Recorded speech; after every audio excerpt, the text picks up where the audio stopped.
બહુ બટા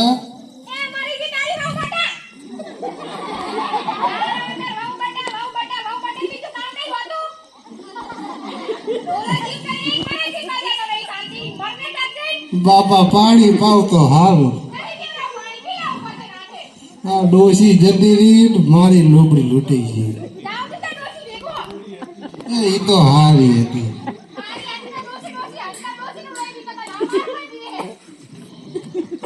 હા તો પાણી પાવ તો હારું.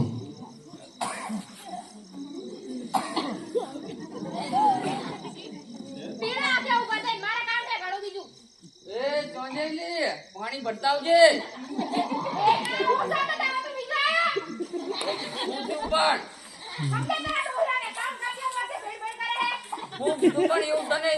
રગવાઈ થઈ હે. હું કર્યું પણ કેતો ખરી મને. ખાઈડું માવતર હે પાણી માગે તો વરી.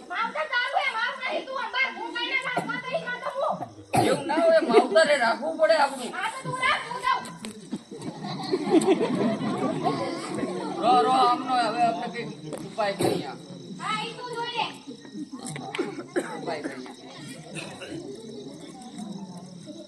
આવી ગયો બેટા બેહો.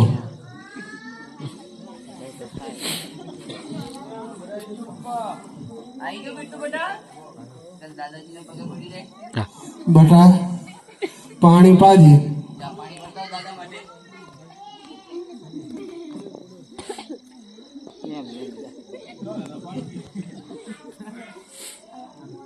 હાસ લે આ છોકરા કોક દીદી વાળશે. તારી વહુ ને કઈ કઈ મરી ગયો પણ બેટા પાણી પાયું નહીં. શું કરું પણ હવે મારી વહુ જીવી છે. હવે હશે લો મારે ક્યાં ઘણું જીવવું. કરમ ફૂટેલા નીકળ્યા ખબર હોત તો કરત જ નહીં. હા ભાઈ આ ઈ તો અમે હવે જે થયું બરોબર. હાલો બાબુજી આપણે મંદિર દર્શન કરતા અહીંયા. આજ થોડુંક શરીર મોરું છે પોડા. હાલો હાલો આજ અમાવાસા હે શંકર ભગવાનના દર્શન કરતા અહીંયા. હવે જવાની ઈચ્છા તો રહી પણ તું કે હતી હેડો. હેડો બાબુજી આપણે જઈએ. એ પપ્પા હું આવ્યા છો સાથે. તારે કેમ આવું છે બટી? મને ઘરે કંટાળો આવે. એવું છે એમ. હાલ તું બી હાલ.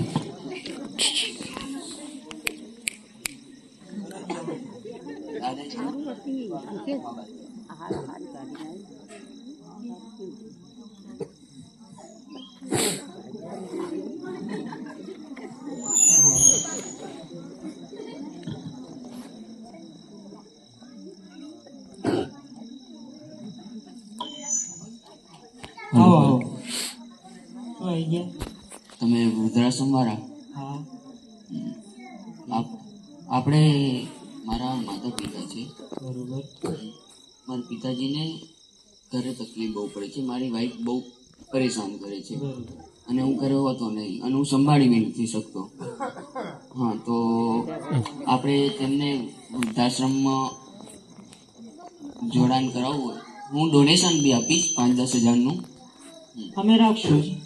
અમારું કામ જ એ છે જે સંતાનો છે બહુ આપણે મોડર્ન સંતાનો કહીએ છીએ એ પોતાના માતા પિતાને તર છોડે છે અને પછી અમે એમની સાચવણી કરીએ છીએ. જેવી રીતે અમારા માતા પિતાની સેવા કરીએ એવી રીતે અમે બીજાના માતા પિતાની સેવા કરીએ છીએ. અમારું વૃદ્ધાશ્રમ ચાલે છે. ઘણા વૃદ્ધ માતા પિતાઓ છે. તમને પણ સચવાઈ જશે.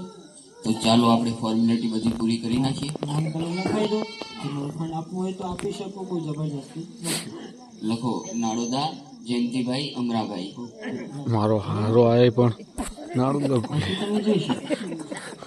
બાપુજી નું ખ્યાલ રાખજો. અમે દર મહિને મળવા આવીશ.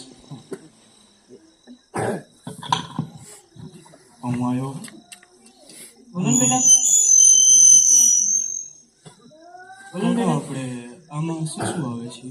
આમાં બેટા એવું હોય છે આ વૃદ્ધાશ્રમ છે બરોબર. જે માતા પિતા હોય છે જે માતા પિતા વૃદ્ધ થાય છે તો તે સેવા કરી શકતા નથી એને અમે રાખીએ છીએ અને સાચવીએ છીએ. જેવી રીતે સેવા કરો બધી જ સેવા કરી છે અને બધું ખાવા પીવાનું પૂરું પાડીએ છીએ. જેટલી અમારાથી બને એટલી બધી જ સેવા કરીએ છીએ.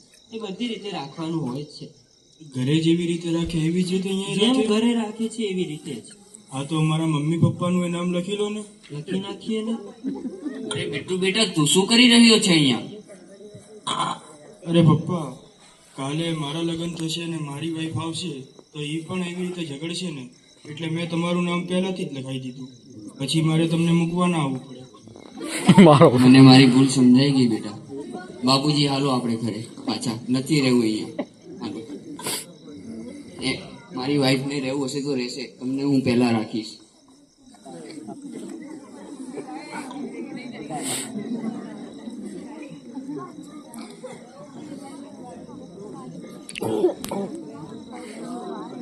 જો બેટા આપણે તો શા મંદિરે ગયા હતા? બાપુજી પણ મારી બહુ બહુ કરકરાશ કરતી હતી. કાં તો કહેતા તમારા બાપુજી નહીં, કાં તો હું નહીં. હવે ઘરનું ચલાવવું બી કેવી રીતે? હું આખો દિવસ કામ પર હોઉં, દીકરો સ્કૂલ હોય તો ઘરનું સંભાળ કેવી જ રાખે? તો મારે ના છૂટકે આ પરાણું પગલું લેવું પડ્યું. બેટા એ તો જો મેં તારી બઈએ આખી જિંદગી પેટે પાટા બાંધીને તને ઉછેર્યું અને તે બોડા આજ અમને દાડો દેખાડ્યો. હા બાપુજી, તમે જેવી રીતે મારી સેવા કરી છે, હાલ હું હવે એવી રીતે જ તમારી સેવા કરે. કોઈ કસન નહીં રહેવાતું તમારી સેવામાં બાપુજી. એને રહેવું હશે તો રહેશે અને જવું હશે તો જશે, પણ હું તમને અહીંયા જ રાખીશ. હા ભલે.